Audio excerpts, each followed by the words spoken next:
Assalamualaikum warahmatullahi wabarakatuh. Alhamdulillahirabbil alamin. Alhamdulillahirabbil alamin wassalatu wassalamu ala asrafil anbiya'i wal mursalin sayyidina wa maulana Muhammad sallallahu alaihi wasallam. Perkenalkan, nama saya Rangga Balu Alam dari kelas manajemen C2 dengan nomor NPM 101222040. Di sini saya akan memenuhi tugas ETS mata kuliah Pendidikan Agama Islam dengan menjelaskan tentang makanatur Rasul, yaitu kedudukan Rasul.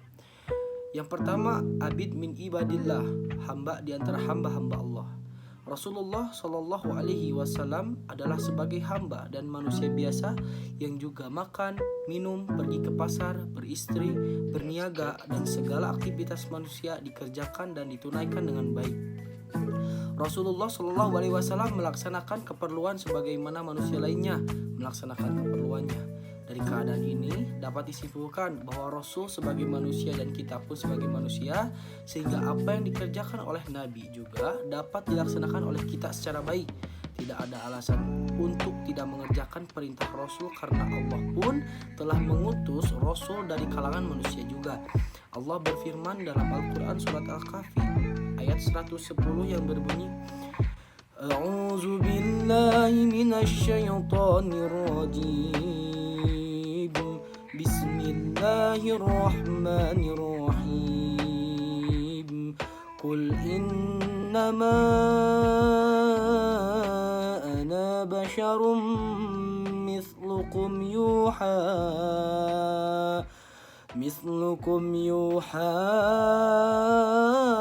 ilayya annama ilahukum ilahu wahid. فَمَنْ كَانَ يَرْجُو لِقَاءَ رَبِّهِ فَلْيَعْمَلْ عَمَلًا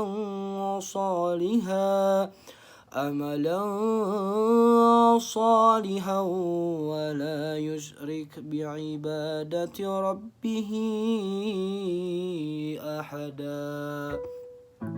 Yang artinya, katakanlah, sesungguhnya aku ini manusia biasa seperti kamu yang diwahyukan kepadaku, bahwa sesungguhnya Tuhan kamu itu adalah Tuhan yang esa. Barang siapa mengharap perjumpaan dengan Tuhannya, maka hendaklah ia mengerjakan amal yang soleh, dan janganlah ia mempersekutukannya seorang pun dalam beribadah kepada Tuhannya. Sebagai seorang manusia, Rasulullah SAW pun diciptakan oleh Allah Subhanahu wa Ta'ala sebagai seorang hamba. Yang membedakannya Rasul dengan manusia yang lain itu ialah Rasul mendapatkan wahyu, yaitu menyuruh kita mengilahkan Allah saja. Dan yang kedua, saya akan membahas tentang al-insan atau manusia. Rasul sebagai manusia digambarkan makan, ke pasar, dan lain sebagainya. Perilaku ini menggambarkan suatu aktivitas sehari-hari manusia. Apabila Rasul sebagai manusia, maka dakwah Rasulullah SAW itu mudah dilaksanakan dan mudah diterima, dan tidak ada alasan bagi manusia untuk menolaknya. Rasul sebagai manusia juga dijelaskan dengan peranan Rasul sebagai suami dan bapak dari anak-anaknya.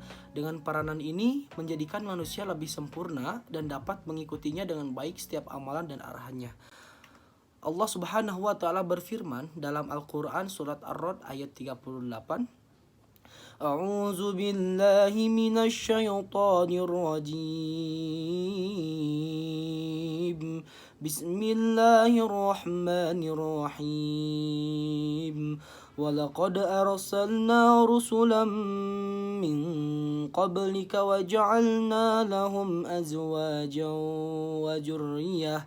وَمَا كَانَ لِرَسُولٍ أَنْ يَأْتِيَ بِآيَةٍ إِلَّا بِإِذْنِ اللَّهِ لِكُلِّ أَجَلٍ كِتَابٌ.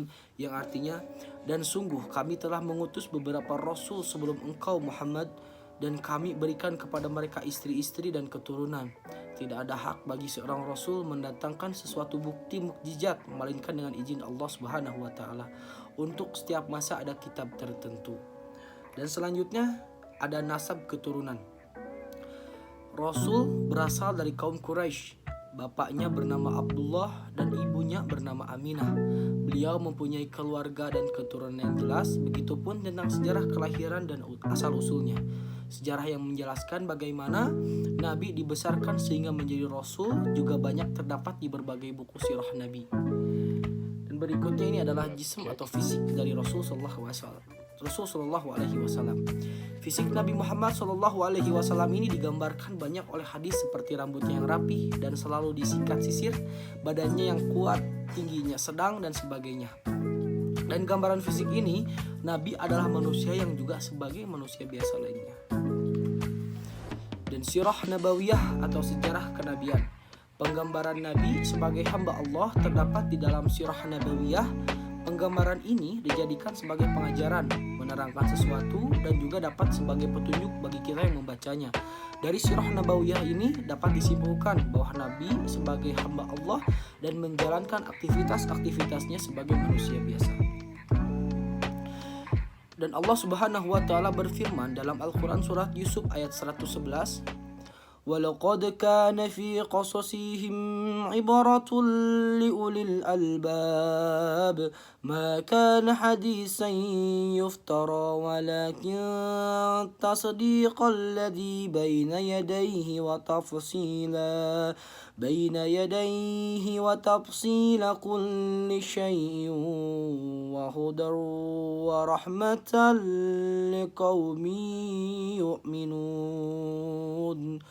Yang artinya, sungguh pada kisah-kisah mereka itu terdapat pengajaran bagi orang yang mempunyai akal. Al-Quran itu bukanlah cerita yang dibuat-buat, tetapi membenarkan kitab-kitab yang sebelumnya, menjelaskan segala sesuatu dan sebagai petunjuk dan rahmat bagi orang-orang yang beriman. Yang selanjutnya ini adalah as-sunnah. As-sunnah ini adalah dari segi bahasa sunnah berarti jalan. Maksud sunnah Nabi adalah segala sesuatu yang disebutkan dan diamalkan. Sunnah Nabi bernilai syar'i dan perlu untuk mengikutinya. Sunnah yang demikian dijadikan sebagai teladan dan ikutan. Sesuatu di luar itu boleh dilaksanakan dan boleh juga tidak. Ia merupakan sesuatu yang tidak wajib, seperti Nabi biasa menunggangi unta, memakai pakaian budaya Arab, perang dengan pedang dan sebagainya. Perkara ini adalah wasailul hayah atau sarana hidup yang bisa berubah dan tidak mesti mengikutinya. Yang perlu diikuti dan bernilai sunnah adalah yang bersifat minhajul hayyah, yaitu petunjuk hidup. Sunnah ini dijadikan sebagai fikih ahkam untuk rujukan beramal atau mengambil keputusan. Nah, di sini saya akan langsung membahas tentang fiqhul ahkam atau fikih hukum. Nah, bagi muslim dalam menjalankan hidup dan dakwah tentunya menghadapi banyak rintangan. Selain dari bagaimana harus menjalani hidup ini dengan sempurna, peranan hukum atau aturan sebagai panduan membawa kita ke arah yang sempurna sangatlah diperlukan. Nah, Rasul dijadikan sebagai tempat ketaatan dan tauladan dan juga sebagai rujukan hukum. Nah, fikih ahkam ini yang digunakan sebagai dalil juga memerlukan pandangan sunnah. Dan Allah Subhanahu wa taala berfirman dalam surat An-Nisa ayat 64-65, "Wa ma arsalna min rasulin illa liyuta'a biiznillah walau annahum idzalamu anfusahum ja'uka fastaghfirullaha wastaghfara lahumur rasul lawajadullahi tawwabur rahim." Dan artinya, dan kami tidak mengutus seseorang rasul melainkan untuk ditaati dengan seizin Allah. Sesungguhnya jikalau mereka ketika menganiaya dirinya datang kepadamu lalu memohon ampun kepada Allah dan Rasul pun memohonkan ampun untuk mereka, tentulah mereka mendapatkan Allah Maha Penerima taubat lagi Maha Penyayang. Dan di sini pun saya akan melanjutkan bahasan yang selanjutnya. Ini penjelasannya yaitu Rasul minal mursalin, yaitu Rasul di antara Rasul-Rasul. Nah, Nabi Muhammad SAW ini selain sebagai hamba biasa, juga sebagai Rasul yang mempunyai keutamaan dan ciri-ciri kerasulan. Muhammad seperti Rasul lainnya juga mempunyai mukjizat dan tugas-tugas mulia. Walaupun bagaimanapun, Rasul juga seperti manusia yang akan meninggal pada saatnya. Dan Allah Subhanahu wa taala berfirman dalam surat Ali Imran ayat 144 yang berbunyi, "A'udzubillahi minasyaitonirrajim. Bismillahirrahmanirrahim. وما محمد إلا رسول قد خلت من قبله الرسول أفإن مات أو قتل انقلبتم على أعقابكم ومن يقلب على عقبيه فلن يضر الله شيئا وسيجزي الله الشاكرين. Yang artinya, dan Muhammad hanyalah seorang rasul, sebelumnya telah berlalu beberapa rasul. Apakah jika dia wafat atau dibunuh kamu berbalik ke belakang? Barang siapa berbalik ke belakang, maka ia tidak akan merugikan Allah sedikit pun. Allah akan memberi balasan kepada orang yang bersyukur. Yang terakhir ini adalah adaul amanah atau menunaikan amanah. Rasul telah menunaikan amanahnya sebagai Rasul, yaitu menyampaikan risalah kepada manusia.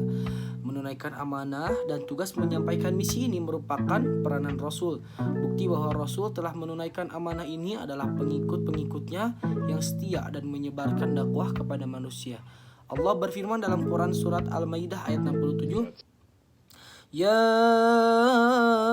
ayyuhar rasul balligh ma unzila ilaika min rabbik wa in lam taf'al fama ballaghta risala wallahu ya'simuka minan nas innallaha la yahdi. Wahai Rasul, sampaikanlah apa yang diturunkan Tuhanmu kepadamu. Jika tidak, engkau lakukan apa yang diperintahkan itu, berarti engkau tidak menyampaikan amanahnya. Dan Allah memelihara engkau dari gangguan manusia. Sungguh Allah tidak memberi petunjuk kepada orang-orang yang kafir. Dan ini adalah memaatul umat atau pemimpin umat. Dan Nabi Muhammad SAW sebagai Rasul juga sebagai imam yang bertanggung jawab atas umatnya pada hari kiamat. Nabi berperan sebagai umat. Hal ini menunjukkan bahwa Nabi juga bertanggung jawab terhadap apa-apa yang sudah disampaikan kepada umatnya. Ketika di hari perhitungan, di hari kiamat, Nabi mempertanggungjawabkan umatnya. Allah Subhanahu wa Ta'ala pun berfirman dalam Al-Quran dan surah Al-Isra ayat 71. A'udzubillahi minasyaitonirrajim. Bismillahirrahmanirrahim. Faman utiya kitabahu biyamini faulaika yaqra'una kitabahum wala yudlamuna fatila. Yang artinya adalah ingatlah pada hari ketika kami panggil setiap umat dengan pemimpinnya, dan barang siapa diberikan catatan amalnya di tangan kanannya, mereka akan membaca catatannya dengan baik dan mereka tidak akan dirugikan sedikit pun.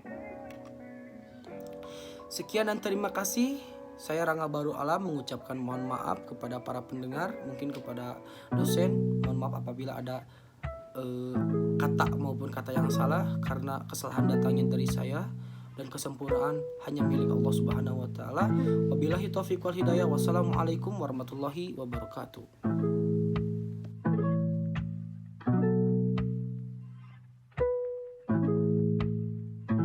Got the kick.